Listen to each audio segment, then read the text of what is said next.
Hello and welcome back to Alice Talks Football and welcome back to another video roundup on the channel. We'll be discussing all the latest takeover news on Mason Mount, Raphael Varane, what's going on with those situations, why isn't Ten Hag playing them, and of course 5 things we learned versus Copenhagen. Please do hit that like button and of course subscribe down below if you're new. We're going to get right into the news. I do apologise that this video has gone out a bit later than normal. I do apologise I haven't done a live stream the last few days, but I've got this really sore throat. I think I'm getting tonsillitis or something. I was going to do a midday live stream with you guys to discuss the game, but my throat has just completely gone, so I do apologise. But we're going to get right into the takeover news. It was said today by Reluctant Nico, who isn't the best source in the world, so I would take this with a pinch of salt. He said, breaking, Sir Jim Ratcliffe plans to be in charge of the football side of Manchester United next week. He is aiming to be calling the shots by Monday. Sir Dave Brailsford will be in charge of Sir Jim Ratcliffe's sporting team at Man United, and is likely to be a significant figure in regards to making decisions such as Erik Ten Hag's future and the new sporting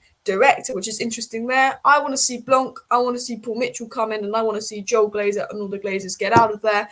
I don't think Reluctant Nico is the best source in the world. We've had some better sources saying there's going to be some delays on Sir Jim's end of the deal, but I think we're in a situation now where the sooner we can get Sir Jim and Paul Mitchell and Blanc in and make those changes, probably the better right now. Now, the big question mark, and I think what most people have been talking about, is Varane and Mount. And these were just a few tweets that I saw. It's a lot of people concerned, like, why isn't, Mason Mount playing? There could be another reason Mason Mount's not playing.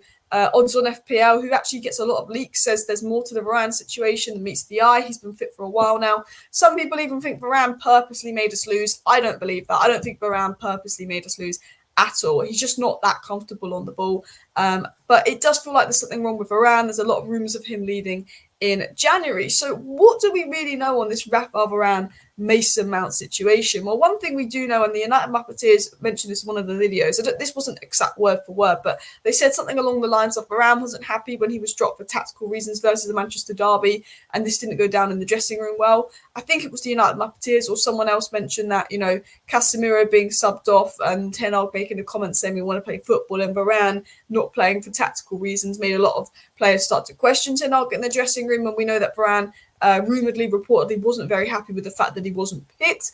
But I've always said with Varane, he's a top professional. Surely he would just get on with it. Surely maybe this, because the results aren't going away, it's maybe being over-exaggerated. But when Varane came on the pitch yesterday, we almost looked worse. And I don't think that Varane was playing bad on purpose, but he was almost playing with no confidence, like his confidence had been being dropped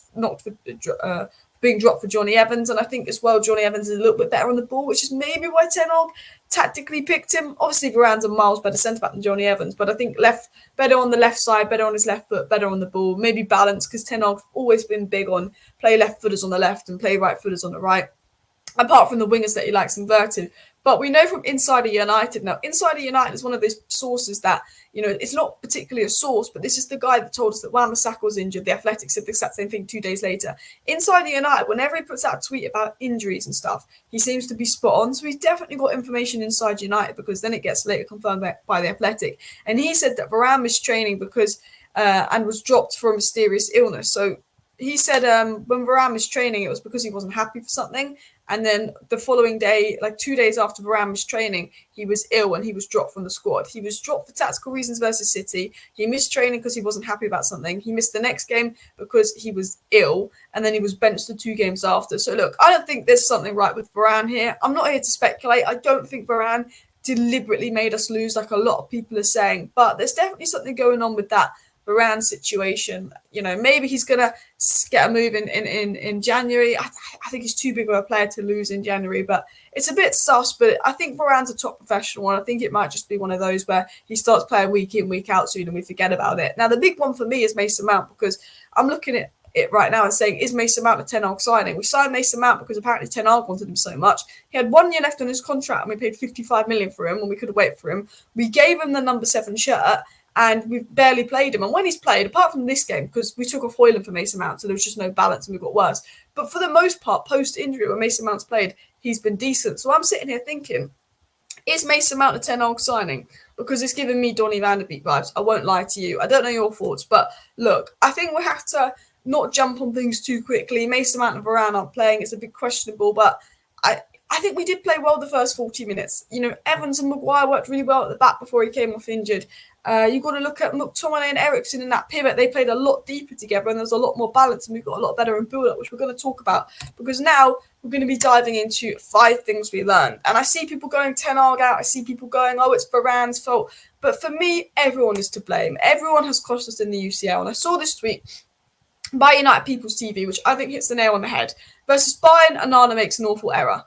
Versus Galatasaray, Onana makes an awful pass to Casemiro. Casemiro gets a red card. That's a penalty. Versus Copenhagen, we gave away a penalty, but luckily Onana saved it, which could have been an even sillier mistake. And today, Wan-Bissaka makes an awful pass to Onana. Delot switches off at the back, and Varane forgot how to play football. Every single game in the UCL, we've almost been moments away from winning. We could have won the Galatasaray game 2-1. We bottled it.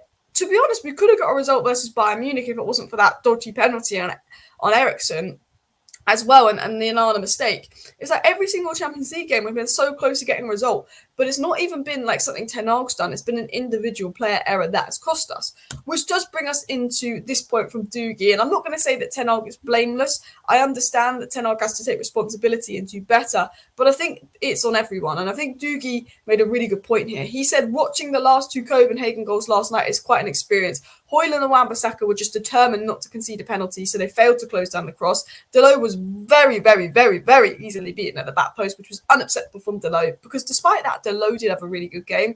Varane and Maguire were juggling the ball at the back, and we know that Varane's not comfortable in possession, and yeah, it was just completely silly, and only Bruno presses there. And I think, as Doogie said, the goals are individual errors, but are caused by lack of organisation, leadership and fitness, which comes back to the manager, his coaching staff and the recruitment team. Everyone's to blame. Everyone's to blame from recruitment. Those at the top of the club, of course. Ten Hag needs to improve the organisation. Ten Hag needs to improve the mentality. I think mentality is a massive issue that we're going to get into, but also it's on the players. I couldn't watch that game and go, I'm Ten Hag out now, because I think that's actually some of the best football we've played and some of the best ways Ten Hag has set us up. But we are just, everything that's going wrong is going wrong. VAR, injuries, player mistakes, Ten Hag not getting a few things right, mentality, recruitment. It feels like everything's going wrong at United, which brings me into my second point, which is a positive. I think tactically, this was one of the best Ten Hag has ever set up Manchester United in a game. And I saw a really good thread by the EBL, and I'm not going to read out the whole thread, but I've retweeted it on Twitter, so definitely go check out this thread.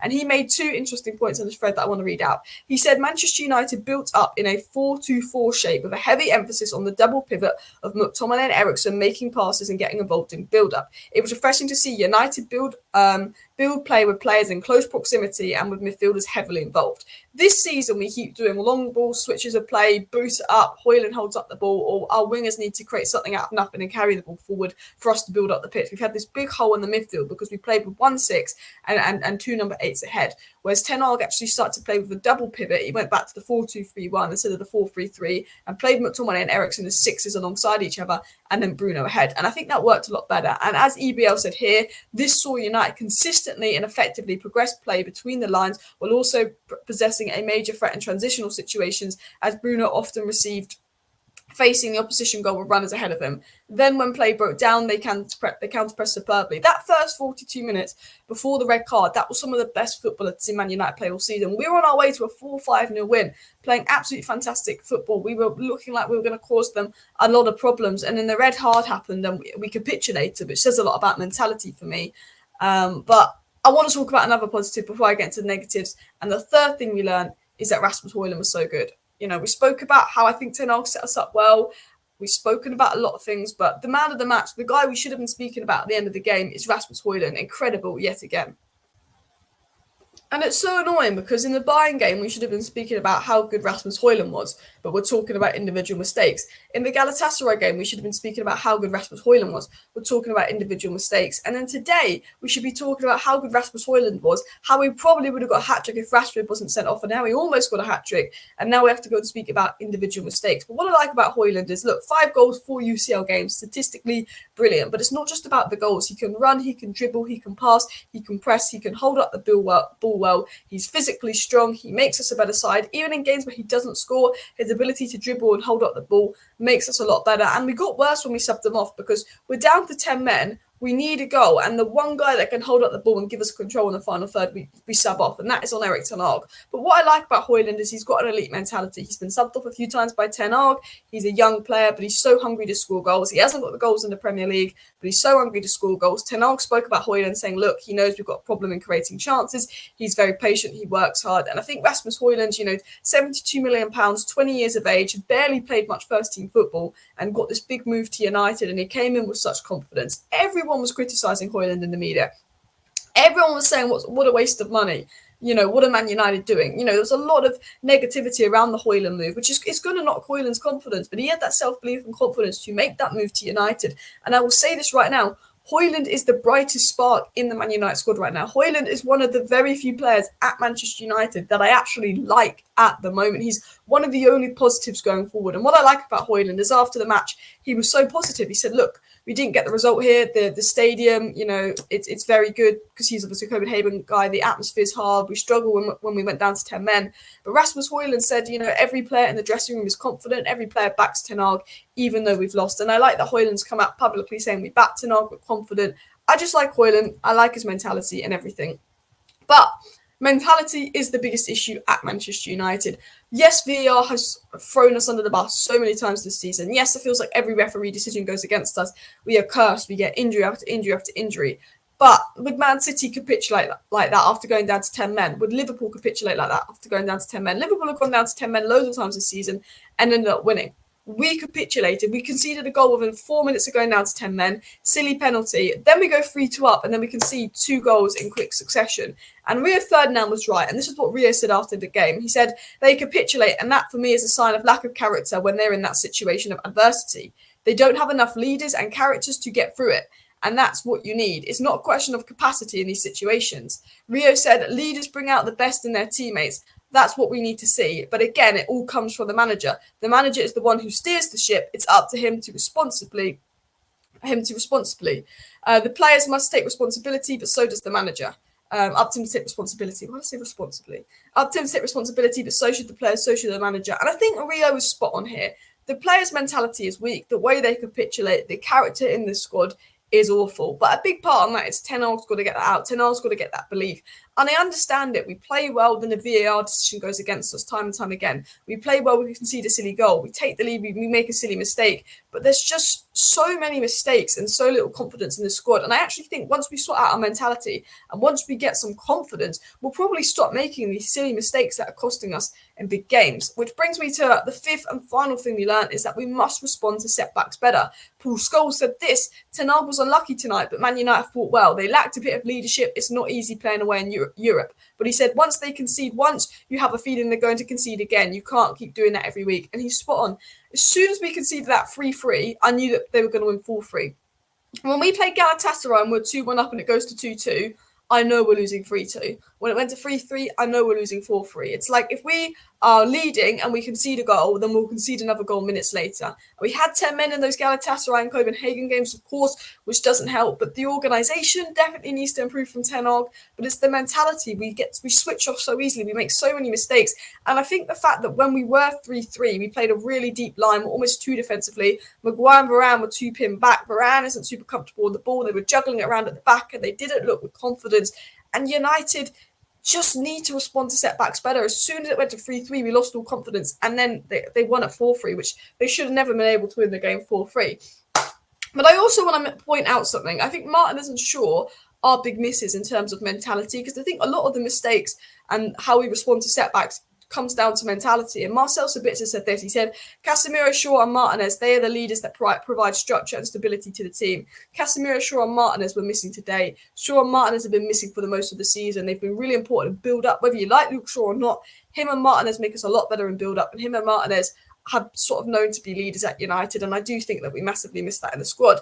Anyway, I do apologise if I spoke a little bit fast, but my throat really hurts and my laptop keeps making a loud noise, so I was trying to speak over my laptop. But that is 5 things we've learned, plus the latest news.